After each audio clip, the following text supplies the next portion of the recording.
Hello students, आज अपन electrostatics के कुछ फार्मूले डिस्कस कर रहे हैं। इसमें एक होता है कि common potential and redistribution of charge. जैसे ये दो स्फीयर हैं, इनको अपन ने एक वायर से जोड़ दिया। पहले charge Q1 Q2 V1 V2 potential और C1 C2 कैपेसिटीज़ हैं और इसको तार से जोड़ दिया। तो जो कॉमन पोटेंशियल होता है वो total charge upon total capacity होता है। तो C1 V1 हो गया, C2 V2 और कैपेसिटी C1 प्लस C2। तो ये कॉमन पोटेंशियल का फार्मूला बन गया, राइट। अब अगर इसमें बोल रहे हैं कि लॉस ऑफ एनर्जी निकालो, तो loss of energy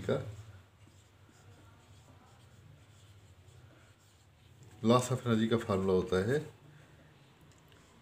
delta U half C1 C2 C1 plus C2 V1 minus V2 का होल स्क्वायर।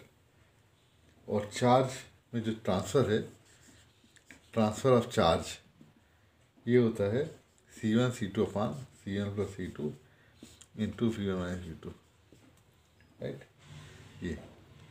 ये याद कर लेना आप लोग, इनको नोट कर लो, ठीक।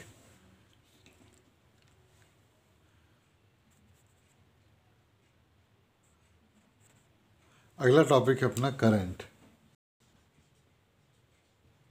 करंट होता है rate of flow of charge, इसलिए चार्ज को बोलते हैं IT, ठीक है, या फिर IDT भी लिखते हैं स्मॉल अमाउंट में अगर करंट चेंज होगा तो, राइट। IDT इसके थ्रू निकालते हैं, इंटीग्रेशन के थ्रू, राइट। अब इसके बाद अपन को अगर निकालना है रेजिस्टेंस ओम्स लॉ से, तो V अपन I बोलते हैं, V अपन I। इलेक्ट्रॉनिक थ्योरी से इसका वैल्यू होता है R equal to NE square A VT upon NE square A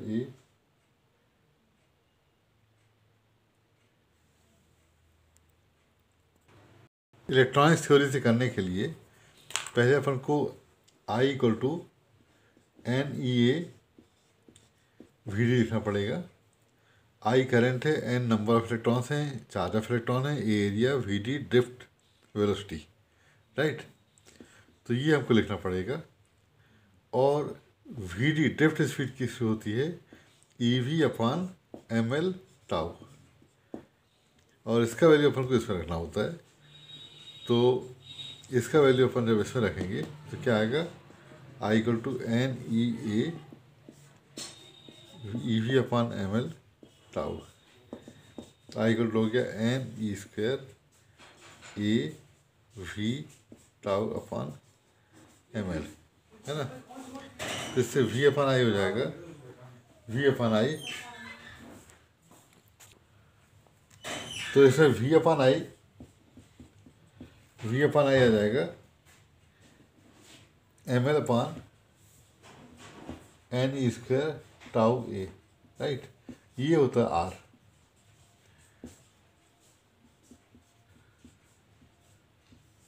ये रेजिस्टेंस का फार्मूला है, ML upon NE square tau A। और अपन को पता है रो L बाई होता है ये। तो कंपेयर करोगे तो रेजिस्टिविटी कितनी आ जाएगी, रेजिस्टिविटी आएगी M अपान NE स्क्वायर टाउ।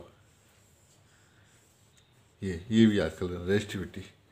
और कंडक्टिविटी क्या होती है, reciprocal of resistivity, NE square tau upon M। ये सारे रिजल्ट याद रखना है न्यूमेरिकल करने के लिए, right. Resistance of wire by होता है ना। अगर अपन वायर को स्ट्रेच कर रहे हैं, खींच रहे हैं, तो L लेंथ है, एरिया ये है, स्ट्रेच कर रहे हो L डैश और एरिया E डैश हो जाएगा। तो L into A, L dash into A dash होता है, तो ए डैश अपॉन ए हो जाएगा एल अपॉन एल डैश, ये ध्यान रखना। अगर अपन को वायर को स्ट्रेच करने वाला केस है और दो रेजिस्टेंस की तुलना करना है आर डैश अपॉन आर की, तो rho L dash by A dash rho L by A, इस हिसाब से R dash by R rho cancel हो जाएगा, L dash by L A by A dash, तो L dash upon L A dash by A क्या है, L dash upon L है। तो इससे कंक्लूजन आता है कि अगर हम वायर को स्ट्रेच कर रहे हैं, स्ट्रेच वाला केस है मान लो, तो जो रेजिस्टेंस है R dash by R L dash upon L square से वेरी करती है, देख रहे हो ना। तो इसका मतलब आर डैश अपॉन आर, मतलब अगर हमने वायर का length N time of L कर दें, लेंथ को एन गुना बढ़ा दें, तो रेजिस्टेंस क्या हो जाएगा, N square times R dash N square time of R हो जाएगा। ये भी चेंज होता है। इसी तरह से एरिया को अगर हम एन टाइम्स बढ़ा दें तो एरिया की वन अपॉन ए स्क्वायर से वेरी करता है, तो R dash area N time करने में one upon N square times घट जाएगा। ये भी ध्यान रखना स्ट्रेच करने वाले केस में ही, राइट। अगर हम कोई तार का रेडियस को एन गुना करते हैं, है ना, तो रेडियस से 4 पावर से वेरी करता है, ठीक है ना। एरिया का यूज़ करना ना तो R4 से, तो R dash by R upon R dash का पावर 4। तो इसका मतलब अगर हम एन गुना करेंगे रेडियस को तो 1/4 एन की पावर 4 से वेरी करेगा, है ना। तो आर डैश क्या हो जाएगा, एन पावर 4। मतलब जैसे कि वायर है, जैसे कोई वायर है, उसका हमें रेडियस को ट्वाइस कर दिया, तो रेजिस्टेंस क्या हो जाएगा, 16 टाइम्स घट जाएगा, राइट। ये ध्यान रखना, राइट। एक और है, जैसे ये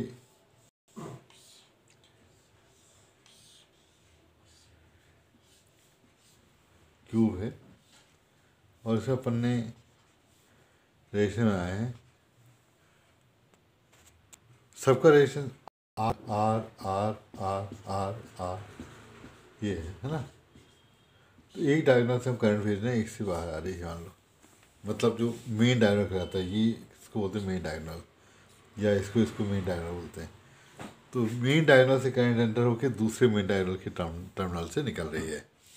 अगर ऐसा है तो जो टोटल रेजिस्टेंस होगा ना ए और बी के अक्रॉस, वो होता है ड्राइव करने के बाद 5/6 टाइम्स ऑफ आर आता है, मतलब साइड में लगे गए रेजिस्टेंस का 5/6 टाइम्स होता है, समझ रहे हो ना, 5/6 टाइम्स होता है। और अगर अपन को ये हटा दें, हम एक फेस डायग्राम में आ जाते हैं,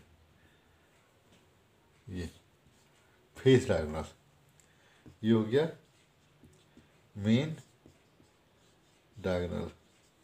अब कौन सा बता रहे हैं हम, फेस डायगोनल। तब आता है इसका result 7/12 R, right. Main diagonal diagram बना दिया हमने। और बताते हैं, इसी में अगर एक एंड से एंटर करे और दूसरे एंड से निकल जाए करंट, राइट, एक एंड से एंटर करके दूसरे एंड से निकल जाए, ठीक, तो इसमें होता है 3/4 समझ गया ना। तो ये याद कर लेना। इसमें करेक्शन है, फेस डायगोनल में 3/4 होता है और मेन डायगोनल में 7/, मीन्स साइड में 7/12 होता है। ये थोड़ा ध्यान रख लेना है, ठीक है। जैसे कोई है, उसका ई है, इंटरनल रेजिस्टेंस आर है, और हमने यहाँ पर एक एक्सटर्नल रेजिस्टेंस ला दिया आर, तो इसका जो टर्मिनल पोटेंशियल है वो होता है V = E - IR, और इंटरनल रेजिस्टेंस की जो वैल्यू है E - V/V × R होता है, ये याद कर लेना, ठीक है।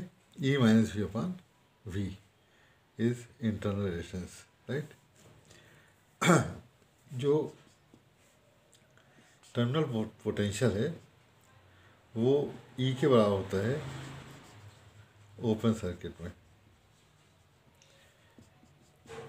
V का वैल्यू लेस देन E होता है जब क्लोज सर्किट हो और आप करंट ड्रॉ कर रहे हैं, और V मोर देन E होता है during charging, process of charging में, चार्जिंग दौरान ये होता है, ये भी याद कर लेना।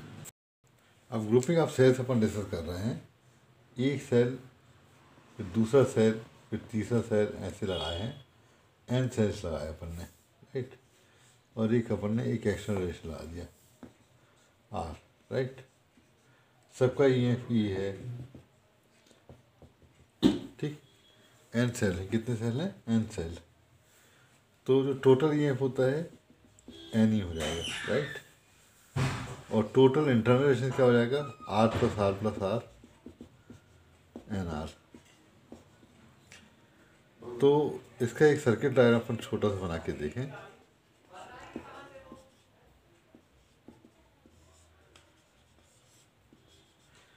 आई हो जाएगा, अच्छा EMF NE हो जाएगा ना, NE/, टोटल रेजिस्टेंस दोनों जोड़ दो, R + NR।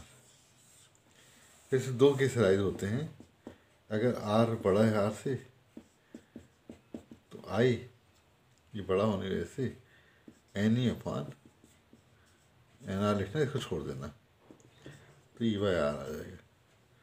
और दूसरा केस अगर ये मोर है, मतलब स्मॉल और लेस है, तब क्या हो जाएगा? इसको छोड़ दो। तो मतलब इस केस में फ़ायदा है, जो R लेस हो कैपिटल R से तो ये लगाओ ताकि N का रोल आए। इसमें तो N का कोई रोल ही नहीं है, तो इसको यूज़ करते हैं। मतलब सीरीज में कॉम्बिनेशन कब यूज़ करते हैं? जब स्मॉलर कम होता है, राइट। तो पैरेलल ग्रुपिंग में इतना ही रहता है, ये इतनी रहेगा। और जो रेजिस्टेंस है R 1/R ऐसे जोड़ दें, 1/R ऐसे, तो 1/R N/R होगा, जो कि R इज R/N। तो यहाँ पे रेजिस्टेंस R/N हो जाएगा, और ये तुम्हारा R आ गया। तो जो करंट है टोटल EMF टोटल रेजिस्टेंस, इसका आंसर आएगा NE/NR। अब ऐसे ही वही केस कि कब किसका यूज़ करें। अगर R लेस है तो इसको छोड़ दोगे, तो इस केस में R लेस है, इसको छोड़ दिया, तो NE/NR, राइट। ये आएगा E/R, ठीक।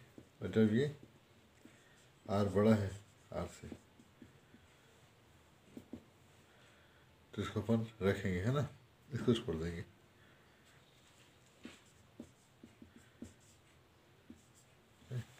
ये इसका यूज़ रहेगा, ठीक है ना।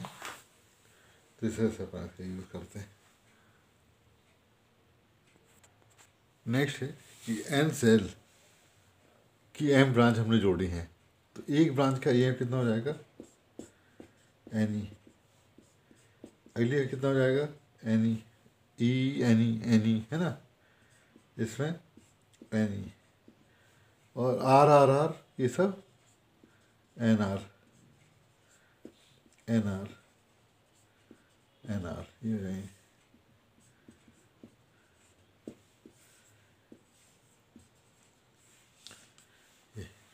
अब पैरेलल में तो ई एम एफ उतना ही रहता है, तो ये एन ही रहेगा, राइट।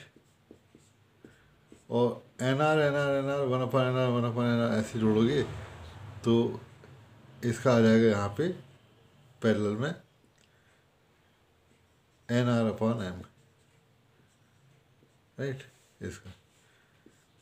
और आर रेजिस्टेंस है, तो टोटल जो है इसका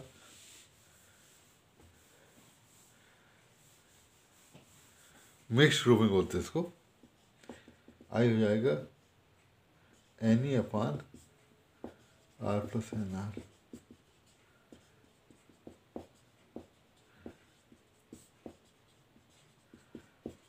ये आएगा तुम्हारा आंसर, ठीक। एन ई अपॉन ये। अब आई मैक्स कब होता है, जब N R equal to M R होता है, right. N R equal to M R होगा। एक प्रकार से बोल सकते हैं कि total internal resistance equal to external resistance. ये टोटल इंटरनल रेजिस्टेंस है एक्सटर्नल के बराबर होगा, तो ये आएगा समय आई मैक्स होता है। और आई मैक्स की जो वैल्यू है वो कितनी होगी, 1.2। इसको डिराइव करना पड़ता है, अभी हम डिराइव नहीं कर रहे एक्चुअल में, एम एन आर आर। तो ये चीज़ें हैं करंट इलेक्ट्रिसिटी की, इनको पढ़ लेना, फिर अपन प्रॉब्लम करेंगे, राइट। अभी हम और इन्हीं टॉपिक्स को जो टर्म वन के टॉपिक उनमें बनाते जाएंगे, इनको देखते आना आप लोग।